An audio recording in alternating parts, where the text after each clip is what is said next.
Good afternoon. My name is Chantal Brewster, and I have just a few persons here with me who were recently featured on the Rosehill show. And I have Kailashi. Kai, come on in. How are you doing, Kai? I am doing great. How are you? I am great. And what do you think about the Rosehill show? I think the show was actually really great when it was on it. I think it's serving its purpose of, giving those persons that don't have a voice, Yes. a voice, right? Yes. Being on that show, it was great, man. And how was your experience then, other than great? It was exciting, right? It was exciting. Just being in that environment, especially as an entrepreneur, in an interview, it brings things, to life. It was real. I love that for sure, right? And I think it's going to really impact network individuals as well.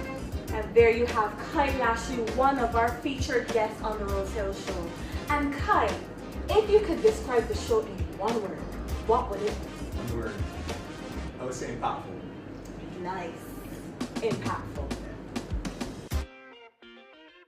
Crystal P. Austin, the United Progressive Party's St. James South candidate. It was indeed a pleasure and a privilege to be a part of the Rosehill Talks Politics show. I believe that as more and more of our local influencers, practitioners in politics and other sections of society participate in the show, that it will grow from strength to strength. I want to endorse the show and encourage other persons to tune in and share the links.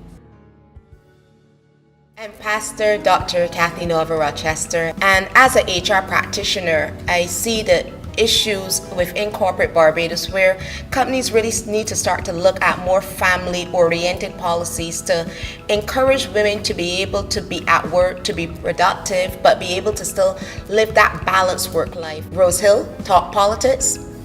This has been the Rosehill Show.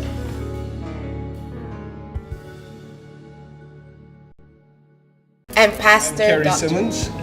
I really enjoyed this experience. I think it was a fantastic experience for a number of reasons. First of all, I think that as an opportunity for public education to take place, I was really glad to have the opportunity to participate. As I said at the very beginning of the show, it is something that I wish more established media houses were doing. And then above and beyond that, it is a very important thing for us to be able to have diversity of opinion and diversity of views being expressed. So I want to congratulate the producers and those people who are working so hard behind the scenes to make this a useful initiative. You're watching the Rosehill Show, and this has been Rosehill Talks Politics.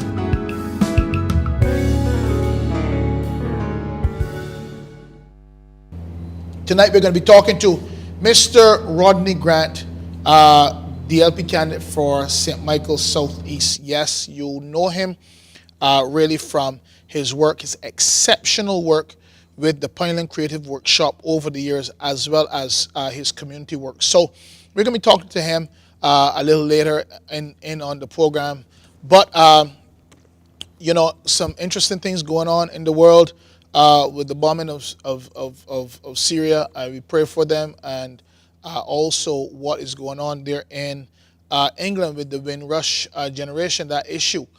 So there are a lot of things going on in the world. We pray for the world. It seems to be turning upside down everywhere you go. There's a lot of things that are happening that are impacting Caribbean people. So you need to be really following what is going on in England right there with our people. Okay, it's not easy. Individuals have been deported. Seems to be illegally, but all of that is for the legal gurus. So you want to watch that locally. Just want you to be safe out there. There are a lot of things that are happening, but Barbados is still a very, very wonderful place and a top destination for those who are traveling from all over the world into the Caribbean. Good. So as I said, we are in election mode. A lot of people are wondering when the elections are going to be called, Well, the only person that really knows that at this point is our Prime Minister. We can only prepare and pray that we have a wonderful election season, violence-free. That's really my prayer. Okay, but tonight, as I said to you, we are going to be talking to Mr. Rodney Grant. And then in our second segment, we're going to be coming to talk to Mr. Cassius Tate and Mr. Cammy Holder about the constituency council. So, hey, listen, what do? You share the video, you share the video, you share the video. Rosehill is talking politics. We will be right back with our first guest of the night, Mr. Rodney Grant. So I'll see you in a couple of seconds.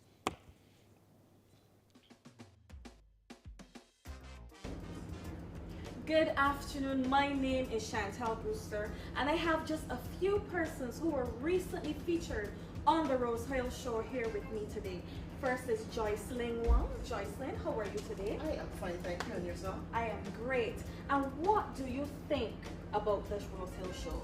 Well, I think the Rosehill show is a unique tool for evangelism. That's how I see the Rosehill show. In addition to being able to talk about your businesses, give your testimony, I do believe it's a unique tool of evangelism. Nice. And how was your experience on the show? I had a great experience. I was able to speak about some of the services that I offer. So, And yes, some of them, because there are more. So to speak about more would have taken up the whole show. So, but I did have a good experience. I was able to, like I said, I was able to speak about some of these services, and that was a good opportunity to do so. nice. So this is Joycelyn Wang, and she was one of our featured guests on the Rosehill show. And Joycelyn, if you could describe the show in one word, what would it be? Unconventional. Unconventional. Good evening once again. We are here with Mr. Rodney Grant. Sir, how are you doing? Good. You look as though you're doing fine. I have been following your career off and on for several years, and you have been very, very consistent in working with the communities across Barbados. But before we talk a bit about that and why you have entered politics, because we talked a bit about that upstairs, and we just want to share that with the public. I just want to introduce you officially to our audience. Mr. Rodney Grant is a graduate of the Cardiff University in Business Administration, graduate of South Wales University in Business Administration, graduate of Cambridge University in Project Management. He's also CEO and Artistic Director of the Pinelands Creative Workshop, a Barbados community-based organization that started in 1978. I was 6 years old when this thing started. My goodness. Chairman of the Barbados Non-State Actors Panel and the Trinidad-based Caribbean Network of Integral Role Development. That's a mouthful. We got to talk about that. Yeah. Okay, good. He negotiated a local contract to build 40 low-income houses in Lower Burnie between Pinelands Creative Workshop and the National Housing Corporation in Barbados in 2004. I can only imagine that had to be challenging. Yeah, very much. Very much. I served as special advisor to the Minister of Social Transformation between 1999 and 2008. I think that would have been Hamilton Lash, an amazing individual. Very, very. I think Hamilton Lash is quite unique in Barbados. Yeah, very much so. They call it the Rastaman for the Rastaman for the Rastaman for the I have to get him on the show to find out why they call him the Rastaman for the point. He doesn't have a lock on his head. It's true. I think he called himself the Rastaman. He called him out. And I'm going to ask him if he eats pork too. He probably does. Well, Rodney, welcome. I was talking upstairs because I said, observing your career for a number of years, I was wondering when were you going to jump into the politics. And I asked you that question, and you gave a pretty comprehensive answer, and I want to ask you to repeat that. Why did you jump into politics? Yeah, because actually I felt that there was more I could do in terms of entering politics. Yeah. I would come to a point when you could only do so much as an NGO. Right. And I really feel this was a prime opportunity to really offer myself in a bigger way to Barbadians at a national level. I would have gotten the chance as Hami's advisor to engage in things like policy development and stuff. And I feel by entering into politics, you can even make a greater impact in terms of the type of policies that your nation and your country could be engaging, type of legislation. Because at the end of the day, these are the things that governs the land, that runs the country, that directs projects and programs. So, yeah, I felt that I could do far more. I can help more people, and could be of far more assistance to my... Politics is not easy. I mean, not. it is not easy. You hear things about yourself that you never knew that you did. Yeah, it's a lot. There's a lot about perception and sad enough, people just make up stories overnight. One thing I've learned, is that, as you said, it's a whole new painting and picture of it, and that's so very sad to me. That's one of the things that really upsets me the most, the way how Barbadians, for anything you enter politics, is they believe that they have to tarnish your image and tarnish your reputation. Why do you think that is? I don't know. I mean, I don't think you should believe you have to do these things to win.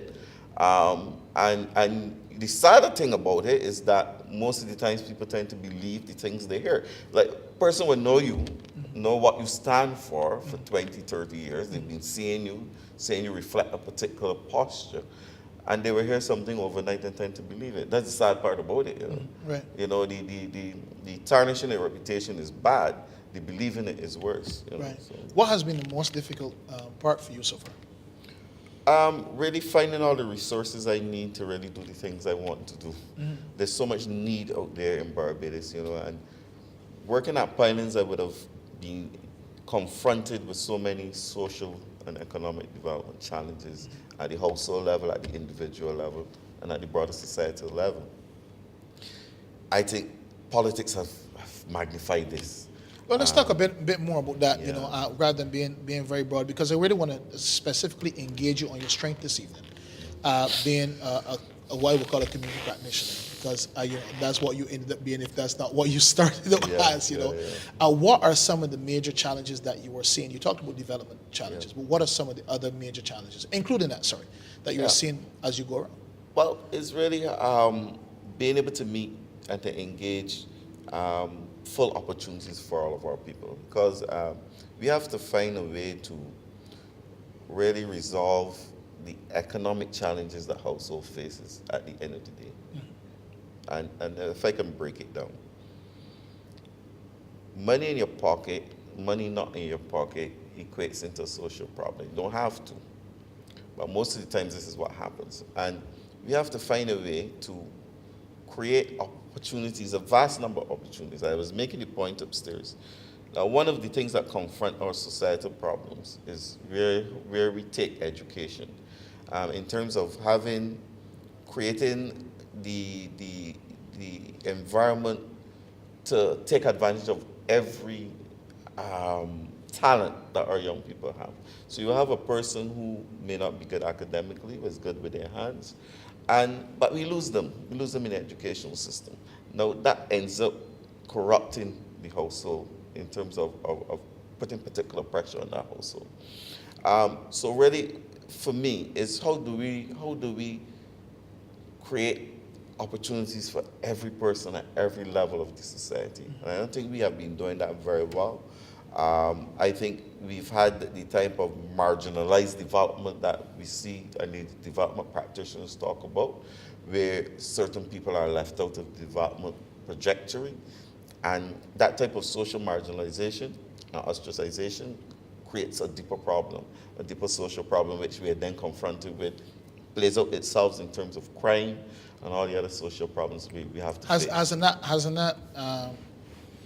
Has that affected Barbados enough for the policymakers to care?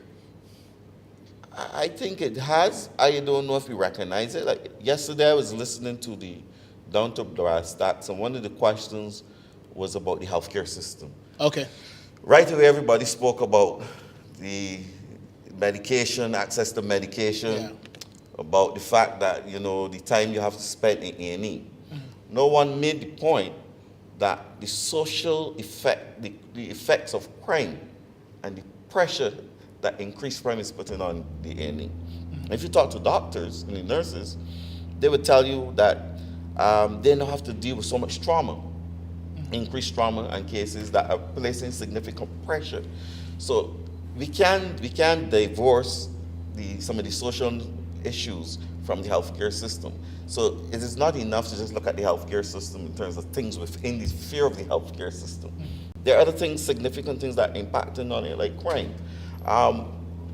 The amount of violence we would have had in the last month, say in terms of gunshots and cutlass and stabbings, this kind of things put pressure on the healthcare system. Correct.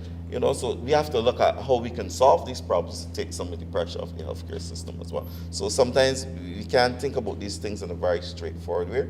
Development practitioners, we talk about policy coherence, and where you have to find a way to get certain policy dynamics to kind of gel together, because you solve one problem here, you create the next here. It's how you can solve a problem here to solve a problem over here. Our politicians traditionally, right, would have looked at, you know, macroeconomics and different things, and maybe not social economics to such a degree. Do you think that is a lack of training, lack of sensitivity? Because we seem to have an increasing problem, particularly in our lower income areas, right?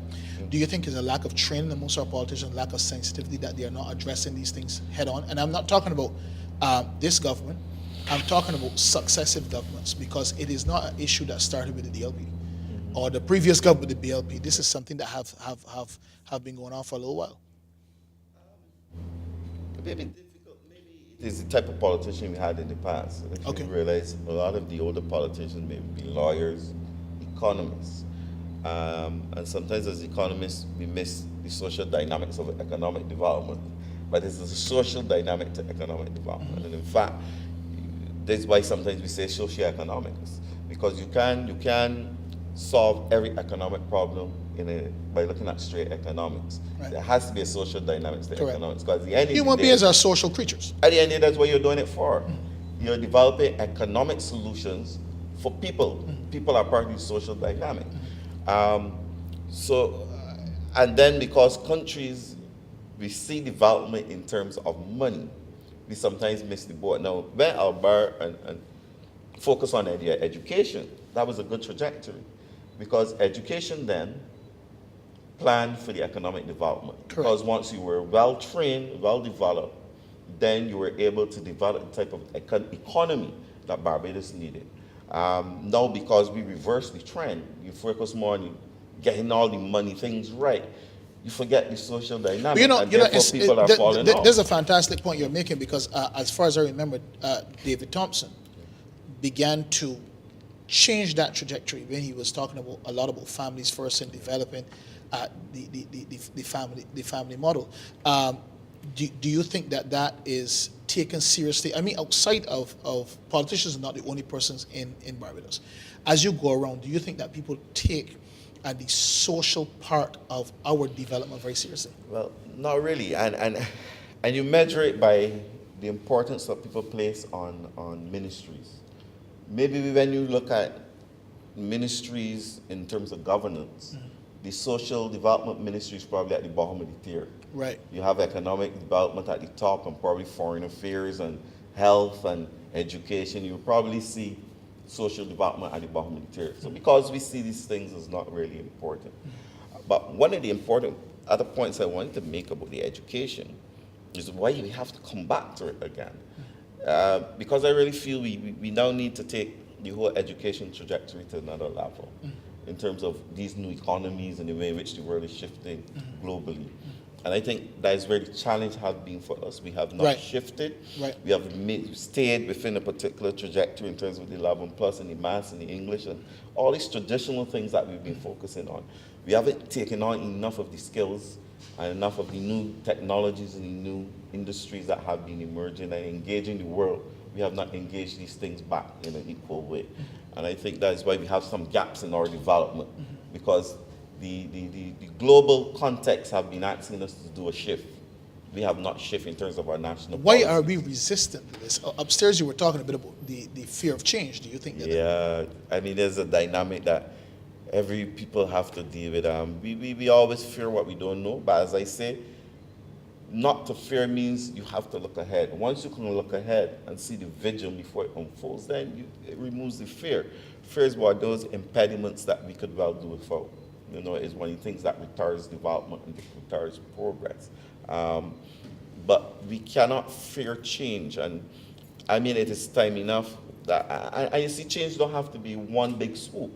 The only way that happens sometimes is when a hurricane comes and raise everything one time. It could be change could be very incremental. Yes. So it is it's easy on the palate. Yeah. You know, it takes time, you do it incrementally, and you walk people through it, you walk people through the process. But we can't ignore change, because the world is not is constantly changing, and we have to change with the world. I mean, we can't any longer just sit down and do national policies that don't impact something on what's happening globally. Right. In fact, the global context is shaping a lot of what's happening nationally. Because we are part of a global process. Our ministers and stuff, our governance is locked into the UN systems and global world trade and all these types of things. So we have to respond to that. Therefore, we have to find a way to incrementally look at change. And it's across the board in terms of our industries, what we are doing with our economy, what we are doing in education, how we are thinking about sports development, how we're talking about cultural context and cultural industry. I mean, we really ought to get with it, man. Well, your language is very, very visionary. Yeah. So I want to jump right into this and ask you, where do you see Barbados in 5-10 years? Well, I see we are going to have Or challenges. what would you like to see happen? Well, but I see we're going to have challenges if we don't move now. Right. Okay. Because what frightens me is that I don't know, we have to sufficiently prepare our youth for the future. They're the future, it's not us. We are now the foundation people preparing them for the future. Correct. And if we don't do a good job of it, therefore we're going to mess up Barbados' future. Yeah? So that's the fear I have. Where I would like us to see us is taking on the world globally. I think. You think we can do that? Yes. Barbados, look, when you look at, there's some small countries smaller than Barbados and they're doing it. And it's just about innovation and creativity, and because we need to unlock these things. And it's there in our people. But we just have to find a way to unlock all of the creative genius and talent that our people have. And then take it a step further, engage the world with it. And I don't think sometimes that part of engaging the world we miss. Because we have so much talent that just stays here. It does us no good to just stay here. You know, like I say to our good athletes, just being an athlete in Barbados, no, you have to get out there in the world and reshape the world. And by being out there, you help to develop Barbados. Rihanna is helping to develop Barbados, and she's international. So we have to find a way to make that link and use the creative latent talents that we have. Find a way to bring them out of our people, and we can engage this world. Because our education is sound. You know, we just have to find a way to really tweak it a little bit to make it more engaging. Yeah, man. How can a government, not the government, I'm very careful in my language, how can a government facilitate such a process? Because at the end of the day, they're the persons that have to change policies to facilitate education, etc. How can a government? Well, I always learn in development work that bad policies make for bad governance. Okay. So a government can facilitate that by good policies, good policy development. Right. And it's as simple as that. At the end of the day, policies is what run a government. If you understand how governments run, it is through legislation and policies. These are the things that determine how our everyday lives go, how we are governed as individuals, as a community, and what type of programs that a government put on the table to benefit its people. So if you have bad policies, therefore you're taking the trajectory for the development of the people in the bad direction. If you have good policies that are linked into what's happening, then you're going in a good trajectory. So bad policies make for bad development. It's as simple as that. The Pioneers Creative Workshop has done some amazing work over the years. Yeah. And 40 years. 40 years. 40 years. That's an amazing thing. Yeah. And it's model maybe has been attempted but not really replicated in other communities. Why do you think that is? Well, for a number of reasons. One is that sometimes we don't see our own, and we haven't had the type of resources to kind of document a lot of what we have done. Okay. And sometimes, we just do things and we just do things well, but we don't document them, and it's quite unfortunate. I know the UNDP documented some aspects of it, but I always felt that we have something that needed to be captured in its holistic nature that can really help communities. And we use a lot of parts of it over time with the UN in other countries like St. Vincent and Angola and St. Lucia and Antigua. I mean, we've worked in almost every OECS country. In communities, we're no one that's wanting to go, by the way. Right. And we were able to create the same type of change that we would have done in the finance community, you know. So I think it's something that can work. It's just something that needs to be invested in and to be captured as a model. You know, but yeah, I think that we've done pretty good under significant strain and significant pressure and some prejudices, some social prejudices. We've never had an easy time of doing what we did. We were never 100% accepted, even in terms of theater. Is it better now? Oh, of course, you know, of course, because people recognize that we would never go away and we would never give up. So they have no choice but to accept, we know, you know, but, and by now they recognize that, yeah, we really were about, you know, genuinely trying to help and to change the lives of our people. And you know, it's really an amazing thing for the young people who work full-time at finance to, you know, dedicate their lives. It's almost like a very Christian, you know, goal and you know, to really create this type of change and in people and to really stand up for the unfortunate and you know, people in society and really sacrifice yourself for them, because that's what we are doing. And we open up ourselves to, you know, a dynamic where we don't have any gratuity. Sometimes you don't get a salary. So this is a great sacrifice. Other people tend to go into safe spaces and get a job and where they can get their gratuity and their salary every month or every week. But it is you know, people who took this chance to help people at least sacrifice to themselves, and sometimes to great scorn from the society. You know, there's Hollywood, which makes a tremendous impact through its culture on the United States. There's Nollywood in Nigeria, and there's Bollywood in India. Can Barbados' cultural industries make such an impact on the Barbados economy? Not by itself. The scale that we would operate on, we can't do it by ourselves. It will have to be a Caribbean movement. Okay. Yeah, it can't be Barbados alone. Our economy is way too small to compete on a level like that. That type of production consistently requires large investments, but we can do it together as a region. I think one of the mistakes politically that we have made is not really moving towards that regional integration. I think that is where we have our strengths as individual countries. We are almost invisible. Our economies are too small to compete. Our economies are even too small to engage our own people. You know, I say we can't even provide jobs for all of our people. Our economies are just too small. We can't provide market space for all of our businesses. Our countries are just too small. Yeah. So we have to have that collective movement in terms of the region for us to be able to make an impact in any industry. Do you see a future where the Caribbean would genuinely come together?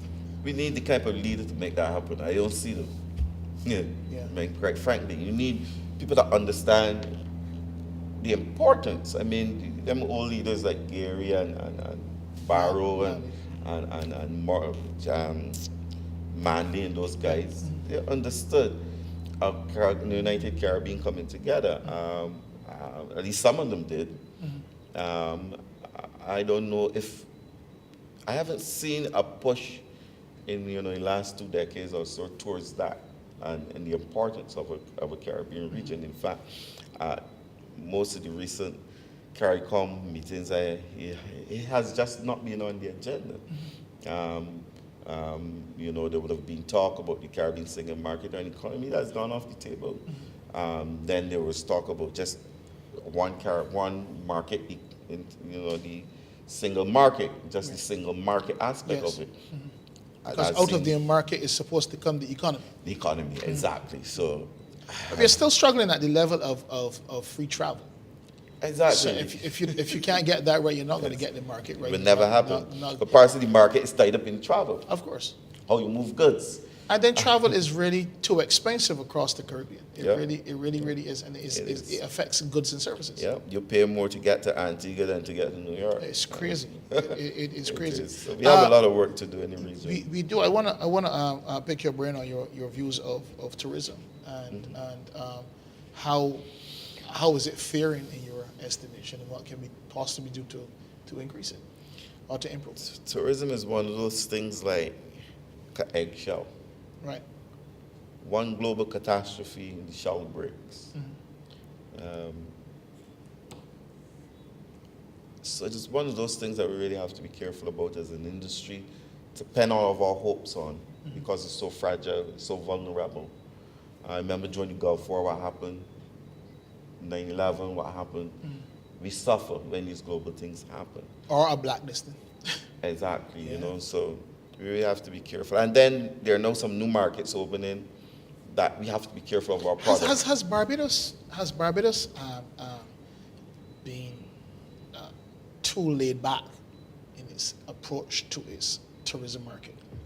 In some ways, I think we have gotten comfortable with the concept of sea and sand, and there's a widening of the product base in tourism that we have to be very careful of, because you will have markets opening in Cuba and different jurisdictions that's becoming very competitive. So a lot of tourists now, if you realize, are not into the hotel. So a lot of tourists are branching out and moving, exactly. So when they move in these directions, more in internal tourism rather than on the coastal tourism, this is what we'll be engaging them with. What is the product? What are the products that we're offering? And we have not really engaged the whole concept of community tourism, the trails, the shows at the community levels, the industries, the small industries. What it is that we are doing to engage this move away from the coastal tourism that we are seeing. Because you have all these things now with Airbnb and stuff where tourists are moving away from the hotels and stuff. So we have to engage and capture that market as well. And they have a lot of other jurisdictions that's doing it well. So we have to really find a way to enhance our product and to do more with our product and to really, to really compete, because the majority of our tourist dollars tends to go out of the country with what you are suggesting with the village tourism. That is going to bring more dollars. Yeah, it stays fully into our thing. Why? I know I kind of asked this already, but I gotta press this. Why have we not done this? I mean, some Caribbean countries are pushing to do this years ago. I think when Alpha was in government at the time, the head of the Bahamas tourism industry came to Barbados at that time, and he was talking about making sure that they had initiated a policy in the Bahamas to make sure that the dollar gets down to every person. Why have we been just not pushing that? It would empower our people. Maybe part of our psyche in terms of what we were speaking about earlier, in terms of how we see economics. And economics just can't stay at the top. We have to develop an economic model where the money flows, from the top to the bottom and the bottom to the top. And when we really look at it, clusters of businesses and communities create that type of liquidity, that kind of flow, turnover in cash, that keeps the economy going, And I always say small businesses really keep economies going, because these are people that buy and sell every day. Every day. The large businesses sometimes maybe order once a month or every 2 months, but these people buy drinks every day. Yes. The small shop thing every day, the bread every day, because they're making a fast turnover. So there's money rolling over in the economy, going in and out of people's pockets. So this type of small business really keeps families alive and communities alive and businesses alive. So we really got to encourage more small businesses. I want to talk about the youth for a minute. The youth. You would have talked about them being our future. A couple of months ago there was a rash of violence. Amongst the school children, etc., on the buses and those type of things, raising concerns. It seems as though in some quarters those concerns have died. I want to ask you, as a person who interacts with a lot of young people, who's in the community, whose ears is to the ground, what are some of the major issues that you're finding the most of young people today? Oh, a point that I made earlier, a lot of them are really frustrated about opportunities. Okay. And the way in which our school system is basically structured, it's structured in a way where you're producing failures. Because if a person is not inclined academically, then what is left for them to do? But to be troublemakers. And because of how our school system is structured, we really have to look at this. And I don't think, again, over the time, we have to challenge the educational system. to be more specialized in how we filter children at a very early age. So, a lady, I think, one of the ladies upstairs was saying how good her son is at cricket at 10. So I was saying, so why should he continue in, going to school? Just let the boy go and do cricket as a profession, and then let the education be secondary. But do the cricket as a profession, but still make sure he do his studies. Now we're going to do it the other way around. We're going to force him to go to school, and then if he could, he go to cricket practice. So I want to pause you there. I want to pause you there, right? Yeah. I want to pause you there. Incidentally, if me, David, coaches, or you, Rodney Grant, get a football scholarship, right? Our parents are going to be like, yes, he got a football scholarship. If he goes to if we go to England or America, that's exactly what's going to happen. Football is going to be centered. Yeah. So it's not that the models are not there. But it's not here. It's there, but it's not here. I'm saying develop it from here. But I agree with you. I'm saying it's not that we are creating something new. Right. Exactly. Oh, okay. I follow That's the point I'm making. Right. The model is there. The model is but there. They're not mirroring it here. So that's where the frustration comes. Because you will have that young person now that because he can't get to do what he wants to do, he becomes very frustrated. I have a carpenter, right? He wouldn't have spent too much time at school. But when he starts to talk measurements and stuff, I don't know what the man talking about. Correct. He got my head turned. So his math is far superior to anything I know, understand? He started to talk to me. But so he would have been seen as a failure at school. So why is this? So I'm saying we have to find a way to filter children very early and send them in the direction that we're the trajectory in which they're Is going. the 11 plus a problem? Long time, ever since. We know that.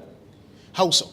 Because it creates a big frustration in the society. One is one that puts significant pressure on children, and we filter them badly from very early and say, okay, you're all going to the good schools that succeeding. We're not going to the bad schools because we're not already start to fail. So and then wonder why there's violence at these. Exactly. And then it gets worse. I said we do cover up the violence at the good, what we call the good schools, but that's a different issue. No, but I can tell you it gets worse. Because when you get to school, I finally remember, I hope it changed. When you get to school, you got the A forms, the B forms, and the C forms. Yes. So when you're in C form, you're a failure. If you're in form, you're doing all right. Right. So you are not inclined to work if your perception of yourself is that, okay, they put me in a form that got failures. So we really have to change the structure in which we create these classes. And these different classes among people from very early, and in a way that does not harm our children's development, and the filtering is really, really important at an early age. Yeah. What would you replace the 11 plus with? Well, continuous assessment.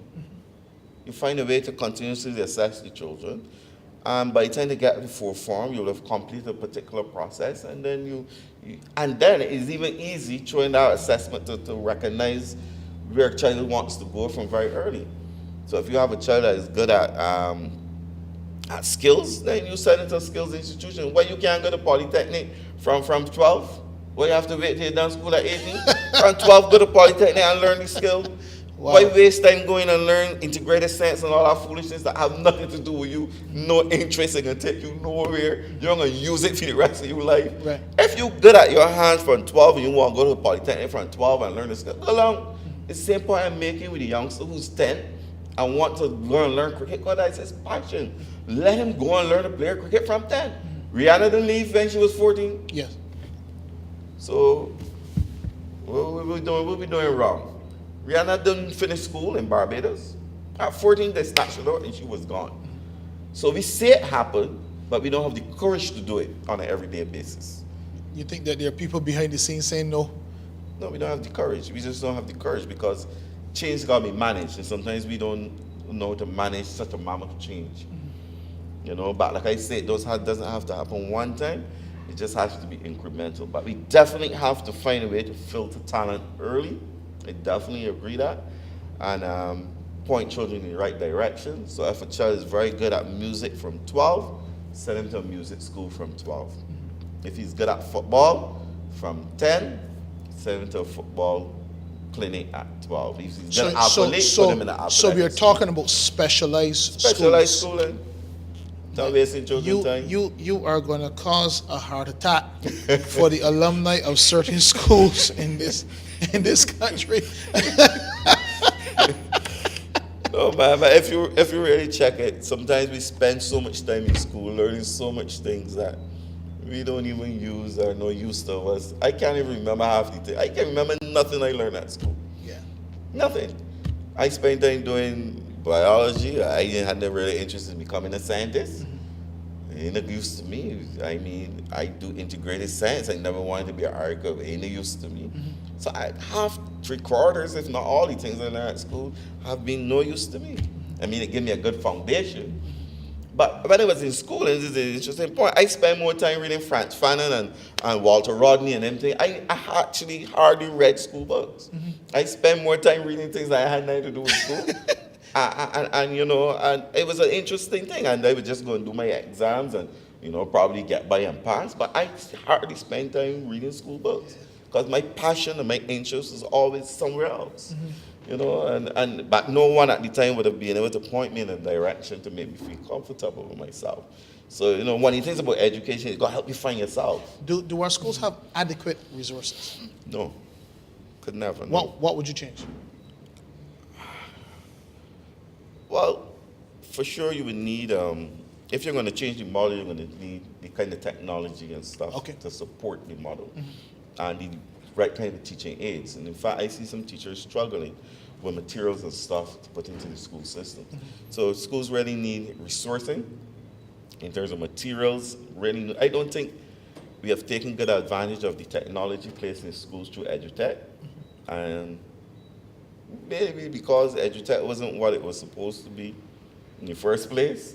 But yeah, we really need to revamp the whole system, and the only way we can do that is through an injection of monies to deal with the technologies and teaching aids and that type of thing, and find different ways to deal with teaching instead of the chalkboard approach, And one of the things that's key, and I'm glad we're on that, is we really got to find a way to engage children more in the educational system. I find our children in the region, and not only Barbados, are too timid. I think a lot of that timidity comes from not being able to engage and answer back. We don't encourage that kind of dialogue and answering questions they're told to shut up from very early. So because you're told to shut up, you don't learn to express yourself. And I think that's one of the drawbacks of our education. One of the shows that amazes me is a show that Steve Harvey has, Little Big Shots. But then little children, yeah. It amazes me. Yeah. And you are hard pressed to find a Bajan child like that. Nope. And if you never find a Bajan child like that, it's called uppity. Yep. It doesn't have any manners, Yep. et cetera, et cetera. Yep. And through that, we don't adequately prepare them to engage the world. How can we change that? Yeah. No, we have to change the approach in the teaching style, because we're still in this very colonial mode where we clamp down on expression.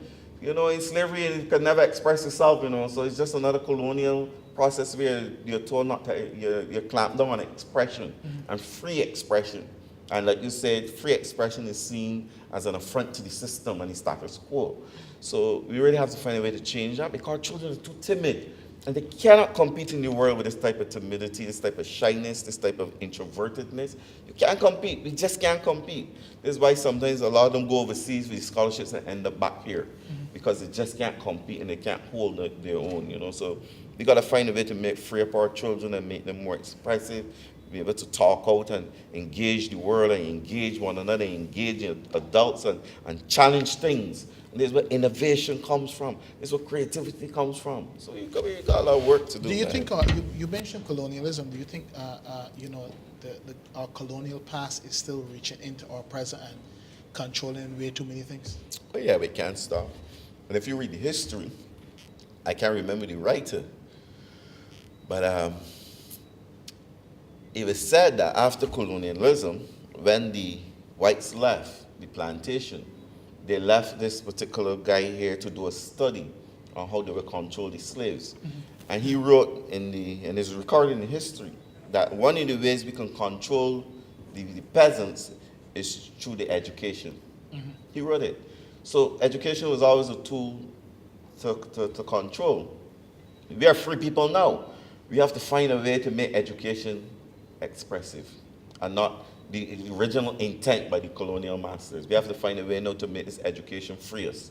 Education has to be a tool for freedom. Freedom of expression, freedom to change, freedom to confront, freedom to innovate, freedom to challenge, freedom to create, and all these different things. And that's what we're not doing.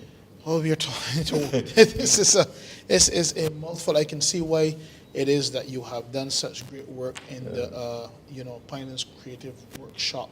I wanna. Our time is just speeding along. As you look at our economy, I just wanna try to stick to questions here before we go.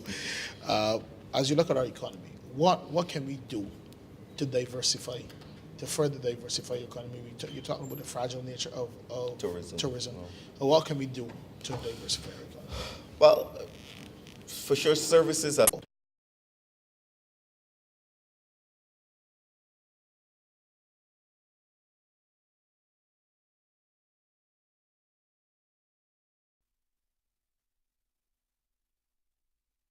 Oh, we are right back. We do apologize for that interruption. Sometimes there are technical issues. So we are back here with Mr. Rodney Grant, and we want to just wrap this up. Diversifying the economy. What are some of the things that we can do different or add? Right. Okay.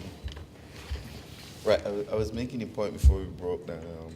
Services is one of the directions in which we have been going. For sure. In fact, services now contribute about 80-something% to the GDP. In terms of new industries, there's just been the legislation passed on the cultural industries bill. Right. But we now have to put a lot of work. It's going to take a lot of time for that to really see the impact of that industry. But that's one direction that we seem to be going in, and I think that's very I think that can create pretty much a massive amount of employment. So much jobs, so much opportunities in so much different dimensions, because the cultural industries is vast. It's not just about dance and theater and singing. It's about all the different technical things behind the scene you don't see. It's about the social media. It's about the craft. It's about the food. The cultural industries is just vast.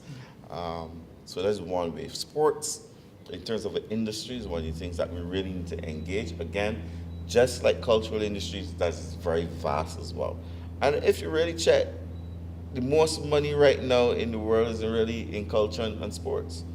FIFA is one of the largest governing bodies in this world. FIFA is like a world body. FIFA is a country of itself. Exactly. The amount of wealth that they control and they felt about worldwide through football. So sports, and that's just one aspect of sports. That's just football. You're talking about golf and tennis and all these other things. So sports is really. Do we need to do something with our national stadium? Every time I pass, oh my God, the tents just irritate me. But I'm not here to vent my emotions. More than that, I invented it since with the tents, because we really need a new stadium, not now, yesterday. And if our athletes are gonna be of any take advantage of the opportunities, they have to do it with a good stadium. So that stadium really outdated now about 3-4 decades. We should have had a new stadium eons ago. So that's really water over the bridge. Everybody knows we don't have a stadium. You mentioned water, and I was actually going to ask you about the whole Waterford area. And water? The whole Waterford area. You said water. Oh, Waterford. I was going to ask you about the whole Waterford area. So that just came in right there to ask you if we need to develop that area as a sporting really complex. Good facilities, period. When you look at netball, our netballers have moved up in terms of their standing. We still a cement national stadium for netball. Come on, man. If we really want the girls to do better, we have to do better for them. We haven't really engaged these things in a serious way. Why haven't we yet got a good indoor netball stadium with a board floor? When you go internationally at what you're playing on, and you got these girls out there falling down on these cement floors. So we really have to do a lot more for sports in terms of investing in facilities. The only way we can get the outcomes we want is to do the input. It has to happen at the input level to get the outcomes that we want. So what about our football fields? Most football fields in Barbados have a hump in the middle of them called a cricket pitch. Why you think we are near about 300 or something in terms of our football grading? We're so far down the line. Our footballers have done poorly over the years because we really do not invest. We can't even reach anyway in CONCACAF. I mean, we have done nothing because we don't put investments into these things. And we really need to put some investments in the fields. We need proper fields. We need proper programs for the managers and for the coaches so that they can be at the international level. Because this is one of the things about development. And if you're going to engage global development, then you have to meet standards. So if you're going to create footballers or develop footballers for international forums, therefore our standards have to be at that level. So our coaches have to be at that level, our management have to be at that level, our technical people in football have to be at that level. We're not doing these things. We don't have the programs to support this type of development. So really there's a lot to do. Every field of our development spectrum that we are doing every day, there's too many gaps. Why have we focused so heavily on cricket rather than the other sports? It's part of a historical process. If you look at cricket, cricket was the gentleman's game. Again, it's part of the colonial process. To play cricket in the early days, you had to be a gentleman. And that's why we have held on to it, because of that colonial connection, and projected it as the masterpiece for us. But it means, I know it meant a lot differently, in a different way to the old guard, like so Gary and them guys, Clive Richard, Clive Lloyd and them guys. They understood why they were doing it, because they knew when they beat England, who they were what beating. It meant, yeah. It was a cause that maybe you don't see now in the younger players. And I always say a cause drives your mission. You must have a cause to drive your mission. If you want to see good outcome, you have to have a cause to drive you. And those early cricketers understood it in a way that we don't have now. So development always has to be guided by philosophical grounding. I remember in the early days doing policy development, they would teach you part of the policy discourse, you have to have a philosophical discourse. And I think that's what gives you your passion. You know, because policy is very dry and very straightforward. But you have to have something to make that dry straightforwardness comes alive, something to drive it. And that's where the philosophical content comes in. That's where your cause comes in. That's where your mission comes in. That's where you get your passion from. So you just say, we're going to change the educational system. What's the philosophical underpinning to change that educational system? Why are we doing it? Because we want people to do better. We want to see our children more engaged. You understand? You have to have that philosophy. So we're talking about economic diversity from the technological perspective, changing our educational system, the cultural perspective, and the sporting perspective. Engaging new industries. Yeah, that's a handful in the mouthful. Yeah, and we got to pray that person's incrementally. Yeah. Incrementally, like I say, change don't have to happen like a hurricane. It happens incrementally. You know, probably over 10 to 15 years. Over time, yeah. Yeah. Because that's why it's projecting futuristic. Well, Rodney, it's been great talking to you. Yeah, man. I know that you have to go and pick up your daughter. Yeah. How many children do you have? 2. I have a son, he's 34 this year. And I have a daughter, she's 20 this year as well. How are they doing? They're doing very well. Like I was telling, my daughter's a little genius. She's doing biochemistry at UE. She's just into her thing. My son is into technology as well. He's into history. He does some work with me as well in terms of development. So he's into the development trajectory with me as well, doing some monitoring, evaluation and stuff. So they're cool, man. They're cool children. I don't have to worry my head with them. They're very grounded and very focused. I can see why. Yeah, man. Real thing. I can see why. We have been talking to Mr. Rodney Grant. Rodney, all the best in the upcoming election. I know it's not going to be easy. No, it's not going to be easy, but your voice is heard through Barbados, and continue to do the good work that you're doing regardless of the outcome. Thank you very much. I know you'll keep pressing and Definitely. keep pushing, and your legacy is already strong. Thank you very Right? much. So it's just a matter of making it stronger, but your legacy is already strong, and there are many people that sing your praises. And I've watched, like myself, your development over the years and your persistence. And I have also been encouraged, right, to persist. The one thing I've learned from you is that no matter what people say, Can't give up. remain true to your call and your cause.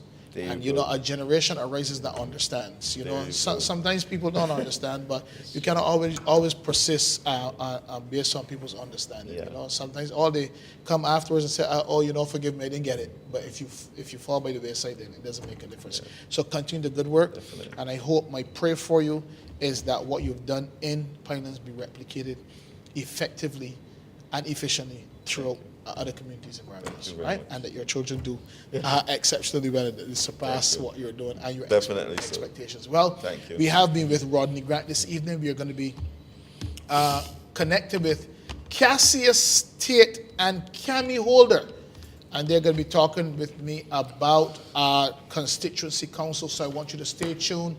We do once again apologize for the technical difficulties, but stay tuned and reconnect. Share the video, share the video, share the video, and we will be right back in a couple of minutes to talk to these wonderful gentlemen about the constituency council. So I'll see you soon.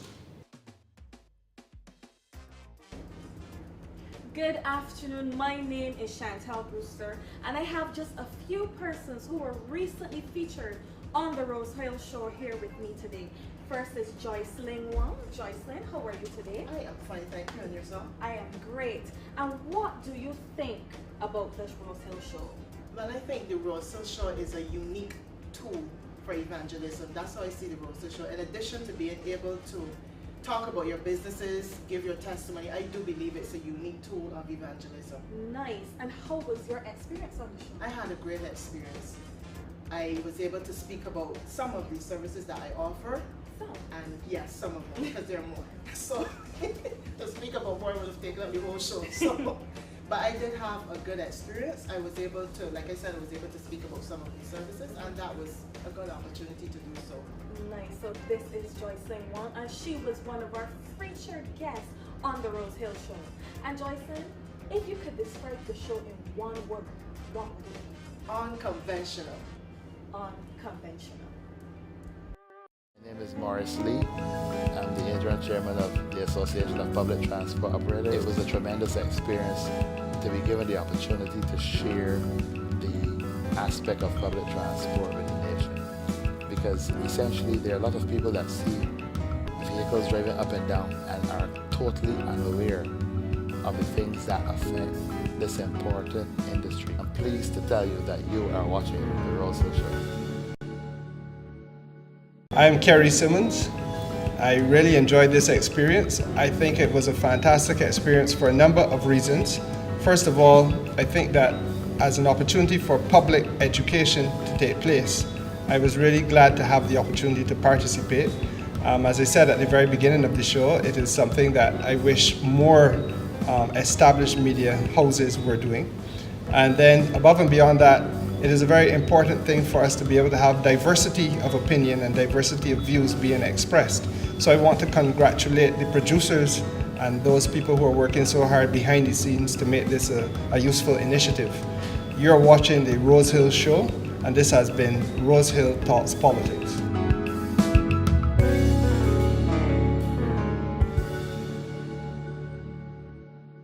I'm Kerry My name is Simmons. Sandra Husbands, and it has been a pleasure to be here on the Rosehill Show. I consider it to be groundbreaking because here's a church that has recognized it has an important role to play in the shaping of a nation. And by providing its citizens with unbiased information, by bringing to the public all that is necessary for them to be informed, that they can make informed decisions, I can only thank them from the bottom of my heart. This has been the Rosehill Show, and you've been watching Rosehill Talk Politics.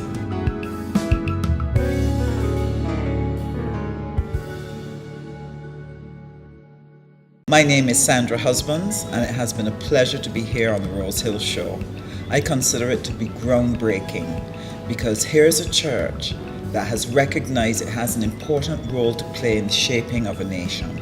And by providing its citizens with unbiased information, by bringing to the public all that is necessary for them to be informed, that they can make informed decisions, I can only thank them from the bottom of my heart. This has been the Rosehill Show, and you've been watching Rosehill Talk Politics.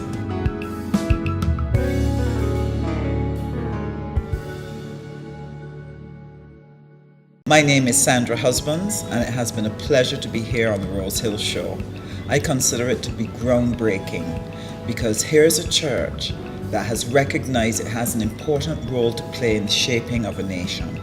And by providing its citizens with unbiased information, by bringing to the public all that is necessary for them to be informed, that they can make informed decisions. I'm Crystal P. Austin, the United Progressive Party's St. James South candidate. It was indeed a pleasure and a privilege to be a part of the Rosehill Talks Politics show. I believe that as more and more of our local influencers, practitioners in politics and other sections of society participate in the show, that it will grow from strength to strength. I want to endorse the show and encourage other persons to tune in and share the links. I'm Crystal P. Austin, the United Progressive Party's St. James South candidate. It was indeed a pleasure and a privilege to be a part of the Rosehill Talks Politics show. I believe that as more and more of our local influencers, practitioners in politics and other sections of society participate in the show, that it will grow from strength to strength. I want to endorse the show and encourage other persons to tune in and share the links. I'm Crystal P. Austin, the United Progressive Party's St. James South candidate. It was indeed a pleasure and a privilege to be a part of the Rosehill Talks Politics show. I believe that as more and more of our local influencers, practitioners in politics and other sections of society participate in the show, that it will grow from strength to strength. I want to endorse the show and encourage other persons to tune in and share the links. I'm Crystal P. Austin, the United Progressive Party's St. James South candidate. It was indeed a pleasure and a privilege to be a part of the Rosehill Talks Politics show. I believe that as more and more of our local influencers, practitioners in politics and other sections of society participate in the show, that it will grow from strength to strength. I want to endorse the show and encourage other persons to tune in and share the links. I'm Crystal P. Austin, the United Progressive Party's St. James South candidate. It was indeed a pleasure and a privilege to be a part of the Rosehill Talks Politics show. I believe that as more and more of our local influencers, practitioners in politics and other sections of society participate in the show, that it will grow from strength to strength. I want to endorse the show and encourage other persons to tune in and share the links. I'm Crystal P. Austin, the United Progressive Party's St. James South candidate. It was indeed a pleasure and a privilege to be a part of the Rosehill Talks Politics show. I believe that as more and more of our local influencers, practitioners in politics and other sections of society participate in the show, that it will grow from strength to strength. I want to endorse the show and encourage other persons to tune in and share the links. I'm Crystal P. Austin, the United Progressive Party's St. James South candidate. It was indeed a pleasure and a privilege to be a part of the Rosehill Talks Politics show. I believe that as more and more of our local influencers, practitioners in politics and other sections of society participate in the show, that it Caroline Bradshaw Green. Hello, my name is Veronica Eversley. My name is Pastor Linda Jones, and I've been on the Rosehill show. It's been an exciting evening discussing the issues that are impacting women. It's not only informative, but also thought-provoking. What was impressive for me was the engaging host that we had and how he made us feel very comfortable. Continue to tune in. On Wednesdays at 7 p.m. You are watching the Rosehill show.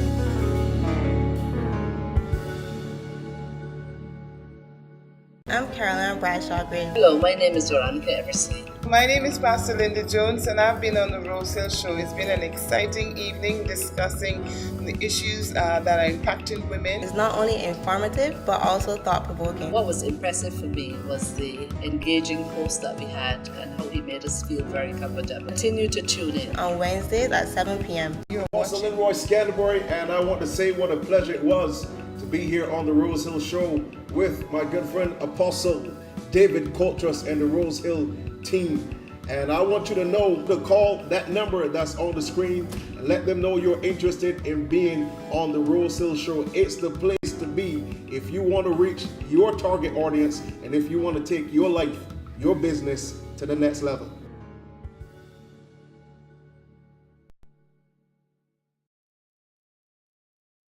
Nova Rochester, and as an HR practitioner, I see the issues within corporate Barbados where companies really need to start to look at more family-oriented policies to encourage women to be able to be at work, to be productive, but be able to still live that balanced work life. Rosehill, talk politics.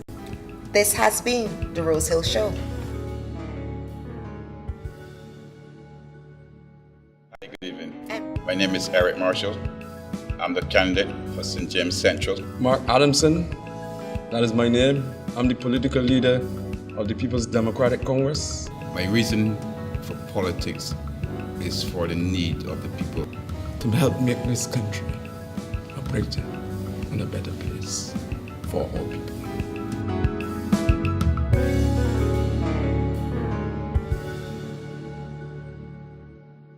Hi, good evening. My name is Eric Marshall. I'm the candidate for St. James Central. Mark Adamson, that is my name. I'm the political leader of the People's Democratic Congress. My reason for politics is for the need of the people. To help make this country a brighter and a better place for all people. I really enjoyed being on the Rosehill Show. It was interesting. I have learned a lot from my fellow participants tonight, and I am now aware of several things that I probably would not have even thought about previously. As a youngster, it has educated me about how to be a real man within society and how to really raise my family.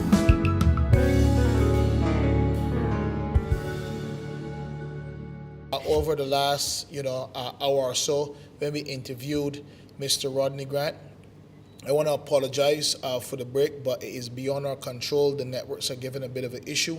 So we have a commitment to maintain our excellence and our quality. So we're going to break our evening program at this point so that we can, give the networks a chance to sort out whatever issue may be within the networks at the moment. We are not sure what it is, what is giving challenges, or people are working on it assiduously to make sure it's worked out so that we can always bring you a high quality show. So join us next week at 7 p.m. when we intend to resolve all of these issues and bring you a high quality program. And once again, interview some high quality guests who are going to be here talking about the election process in Barbados. So until next time, thanks for joining us. Thanks for being patient, and we'll see you next time. Have a wonderful week from us here at Rosehill Talks Politics. God bless you.